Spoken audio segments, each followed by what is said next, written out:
జై శ్రీరామ్.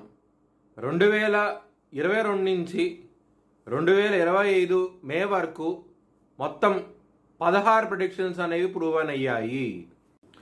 మకర రాశికి అధిపతి శని భగవానుడు. మకర రాశిలో ఉత్తరాషాఢ 2, 3, 4 పాదాలు, ధనిష్ట 1, 2 పాదాలు, శ్రవణం 4 పాదాలు ఉంటాయి. ఈ నక్షత్రం వాళ్ళందరికీ నేను చెప్పే వార ఫలితాలు వర్తిస్తాయి.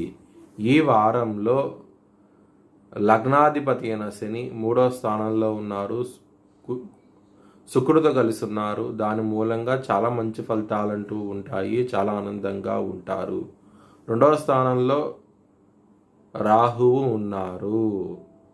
కుటుంబ సభ్యులతో జాగ్రత్తగా ఉండండి, గొడవలంటూ ఎక్కువగా ఉంటాయి. ముఖ్యంగా 3వ వ్యక్తి మూలంగా గొడవ పడే అవకాశాలు ఎక్కువగా ఉన్నాయి. జాగ్రత్తగా ఉండండి. హనుమాన్ చాలీసా పారాయణం చేయండి. అలాగే మీరు లలితా సహస్రం కూడా పారాయణం చేస్తే కనుక చాలా మంచి ఫలితాలంటూ ఉంటాయి.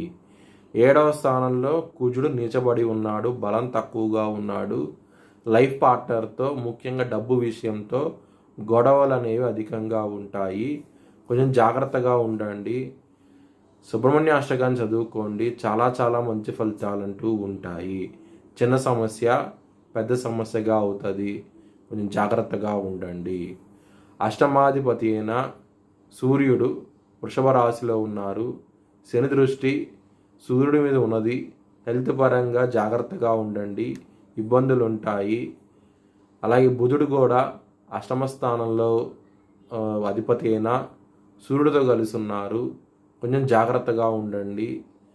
మెంటల్ టెన్షన్స్ అనేవి అధికంగా ఉంటాయి, కొంచెం జాగ్రత్త అంటూ ఎక్కువ తీసుకోండి. ముఖ్యంగా కుటుంబ సభ్యులతో గొడవలు, అలాగే లైఫ్ పార్ట్నర్తో గొడవల మూలంగా ఈ మెంటల్ టెన్షన్స్ అనేవి అధికంగా ఉంటాయి.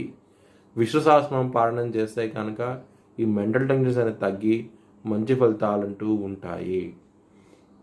లవర్స్కి మాత్రం చాలా మంచి ఫలితాలంటూ ఉంటాయి. మీ లవ్ ప్రపోజ్ చేయండి, మంచి ఫలితాలంటూ ఉంటాయి. లవ్ యాక్సెప్ట్ చేసే అవకాశాలు ఎక్కువగా ఉన్నాయి. విదేశాలు వెళ్ళాలనుకుంటే కనుక ఈ సమయం అనేది చాలా అనుకూలంగా ఉన్నది, చాలా ఆనందంగా ఉంటారు. 12వ స్థానం అధిపతి అయిన గురువు 6వ స్థానంలో ఉండటం మూలంగా చాలా మంచి ఫలితాలంటూ ఉంటాయి. రాజయోగాన్ని చూస్తారు, చాలా ఆనందంగా ఉంటారు. ముఖ్యంగా విదేశాలు వెళ్ళాలనుకుంటే కనుక ఈ సమయం అనేది చాలా అనుకూలంగా ఉంటుంది. మీ భవిష్యత్ వివరాల కోసమై హెచ్ఎల్ఎన్ జ్యోతిష్యాలయాన్ని సంప్రదించండి.